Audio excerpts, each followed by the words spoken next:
Today on MUFC Pulse, we'll dive into some incredibly intriguing news.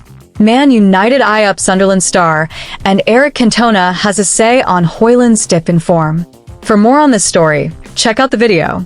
We also have some equally exciting football news coming up, so stay tuned until the end to catch it all. Welcome to MUFC Pulse. Don't forget to subscribe and press the bell for more updates. Man United keeping tabs on Sunderland starlet. Manchester United are reportedly plotting a major swoop for Sunderland midfielder Jobe Bellingham, according to a report from Fishages. The youngster has been making waves in the Championship, catching the eye of several top clubs with a string of impressive performances. He's already being hailed as one of the brightest young prospects in the country. The Red Devils are said to be genuinely keen on bringing Bellingham to Old Trafford, with some comparing his playing style to that of former United star Paul Pogba. While no formal approach has been made just yet, United are believed to be eager to steal a march on their rivals in the race for his signature.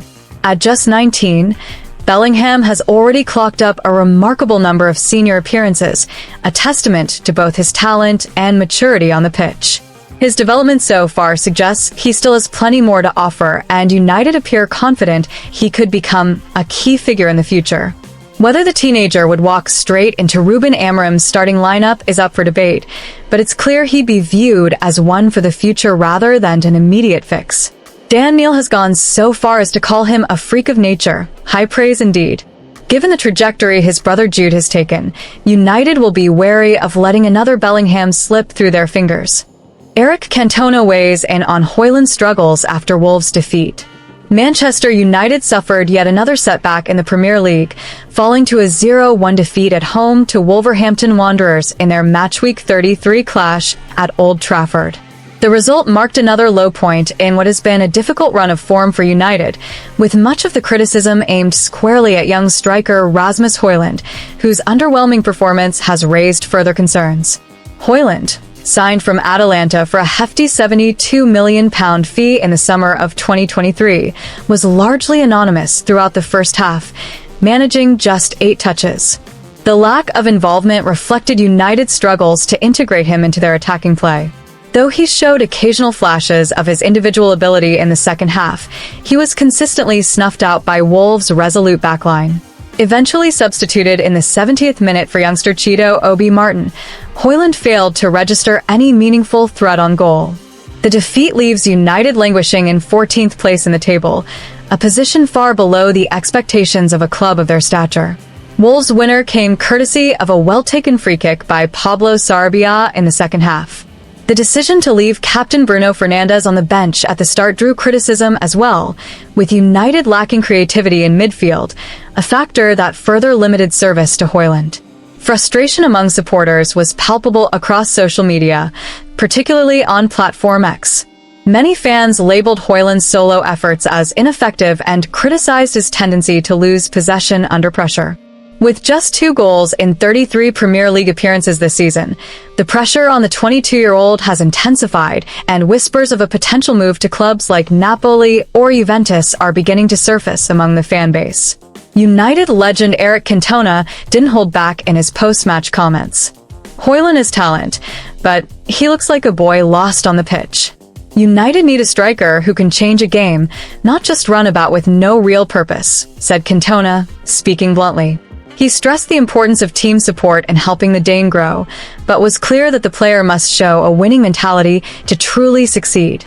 The club, however, offered some defense for Højlund, attributing his struggles in part to the wider issues within the squad. A spokesperson said that the team had failed to provide adequate service to the forward, noting that it was a collective responsibility. Nonetheless, such explanations have done little to calm the growing dissatisfaction among fans, particularly in light of the significant investment made in Højlund. The problems in United's frontline are becoming increasingly apparent. Once touted as the next big thing in European football, Højlund now finds himself under pressure to justify his price tag. Meanwhile, Cheeto Obi Martin's lively cameo has given supporters a glimmer of hope, though it remains too early to draw conclusions about the youngster. Sunday's loss added to United's long list of poor results at home this season, a far cry from the fortress that Old Trafford once was. With a challenging run-in ahead, including fixtures against top six sides, United must quickly find a way to rediscover their attacking edge.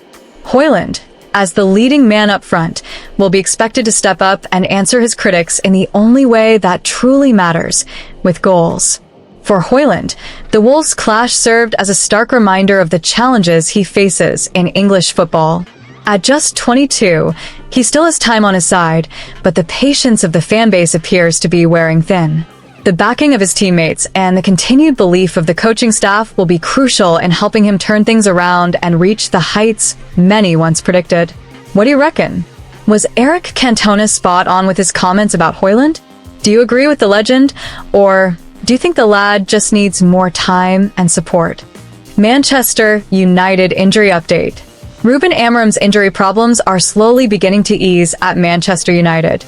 Although the Reds came away empty-handed in their clash with Wolves at Old Trafford on Sunday, the fact that they emerged without picking up any fresh injuries offers at least a glimmer of positivity.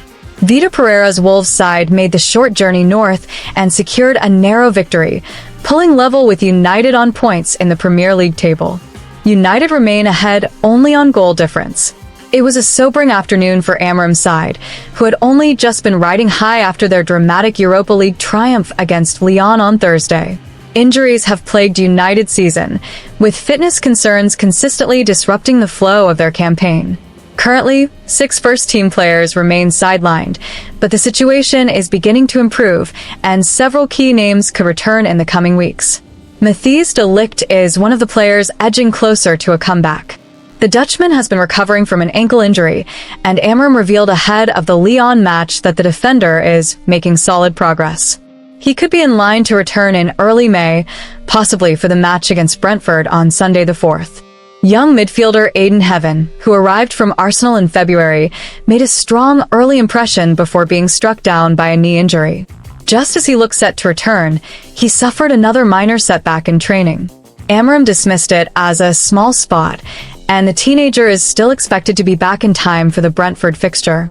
Meanwhile, Dutch forward Joshua Zirkzee has been ruled out for the remainder of the season after picking up a hamstring injury in the match against Newcastle. Amorim confirmed that Zirkzee won't feature again this campaign, adding that the striker must now focus on his recovery ahead of next season. His expected return is in autumn 2025. Toby Collier is another youngster on the mend. The 21-year-old midfielder sustained a knock during training, but has since returned to light sessions. He was not risked for the Lyon game, but could be back in contention for the trip to Bournemouth on Sunday, April 27th.